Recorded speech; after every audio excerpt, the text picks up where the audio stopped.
And I shall hand over to you. Please do sit down if you want to, or feel free to stand up. We're going to do it 3 ways. So we've shuffled the slides around a little bit because we're covering 2 categories, and we entered the same programme into both because actually they were intrinsically linked. The communication that we have with people and the involvement of people is integral to commissioning and to outcomes, and so we're delighted and very proud, and thank you very much to judges who selected us. I'd like to start off firstly by introducing our leading commissioner, Diane Johnson, and also to Jamie Jordan, who's a patient representative, and we'll just switch in between, so bear with us. The slides might match what we're saying, but we'll get the point out, okay? I'm going to hand over to... Hey, good afternoon, and I would echo Jackie's thanks to everybody for the support and voting, and actually the really kind comments of the judges, much appreciated.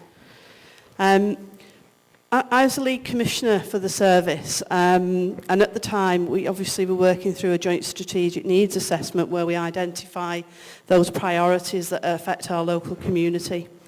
And CVD is the biggest killer, if you like, the prematurely in Knowsley. Around 30% of premature deaths under 75 years of age, are due to CVD. And our rates are much higher than the national average, so you can see that's not a good place to be. Likewise with stroke, and the National Stroke Strategy had just been, I think, released round about that time, perhaps a bit earlier. We were in line with the national average, but our mortality rate was significantly higher. So obviously if you had a stroke in Knowsley, you were unfortunately more likely to die as an outcome than in other areas of the country. And again within CVD, there's stroke and cardiac rehabilitation, and they are really, really important aspects of improving well-being after any incident. And we had a very low uptake rate, and those that did uptake the services, there was an even lower completion rate. So we really weren't hitting the spot when we reviewed all the services. Now, we've had really strong practice-based commissioning groups in Knowsley, and I've had the great honour of working very closely with those groups. And we developed very useful 3-year plans which we worked through, and this was a top priority. So the situation though was really odd. Knowsley doesn't just have like one big acute provider.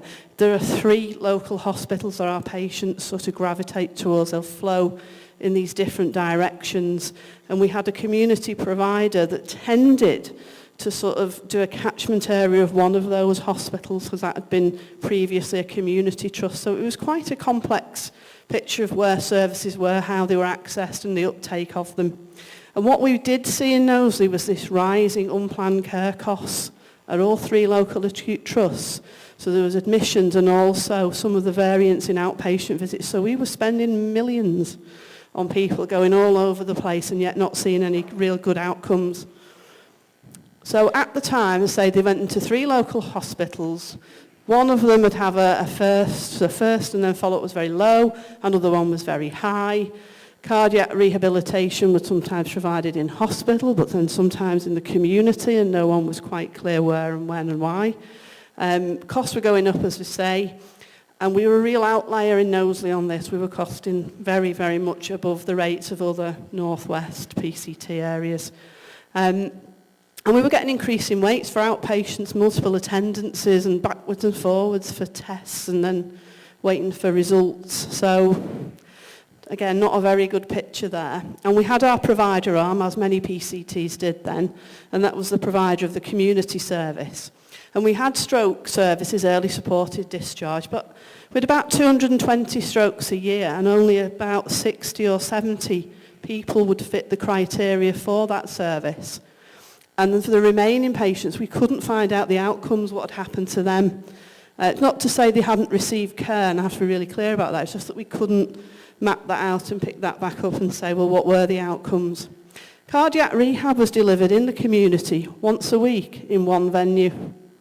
And Knowsley's sort of a long, thin sort of borough. So if you live in Kirby at the north, you're not likely to travel down to the south. So, you know, there was not a lot of activity in that. Heart failure specialist nurses, we had some fantastic nurses there. But other than GPs, there was no specialist medical leadership, and they would sort of piggyback onto some of the local hospital services at 3 hospitals, as I've previously said. So when we looked at it as commissioners and then we took stock of the situation, we got inequitable provision across the borough, so some got, some didn't. Fragmented services, a lot of variance in the standards and outcomes, we couldn't measure much of them. And you know, the patients were really, really frustrated because trying to get into services in this sort of complex area was not easy. So they'd be passed to one service to another, different phone numbers, give you details again. Not pleased with that, understandable. There's lots of duplication. So each team seemed to have its own admin service with its own number and its own referral forms and systems. And we couldn't readily get to performance information to compare either. Difficult to compare using different systems. We also thought, as commissioners and talking to people, that because patients who've got a cardiac condition are having to wait a long time, they're going to get rather anxious, I would. And it's no wonder all our patients were trotting off to A&E regularly because they're very anxious and waiting for treatment. And we just had a hypothesis that if we sorted all of this out and we did something the patients wanted to use and in the way they wanted to have that service delivered, and we treated them, actually access the services really quickly, we'd reduce their anxiety. And a lot of these short stay admissions, by which I mean a day, would go away really, that people would be better treated. So what did we do? Well, we could have tinkered at the edges, and I think that's something a lot of people say to us, because this service redesign and the whole process, I'm biased, it's really, really good, but it wasn't achieved without some difficulty. It wasn't achieved without having to, cause a little bit of upset along the way, I think, and that's putting it quite mildly. So we didn't tinker at the edges. We started and we said, if we had our time again, what would we do? How would we do it? What do you want? What do the patients want? Why are they not accessing services? Tell us about it. And that was all built into the process, and Jackie's going to go on a little bit more about that. So I don't want to get into that arena, but we took that approach. So I can promise you that the shock in the room when I said, forget about the money, forget about what is now, and let's decide what should be and what will give us the outcomes that we want. And outcomes I'll talk about a bit later on.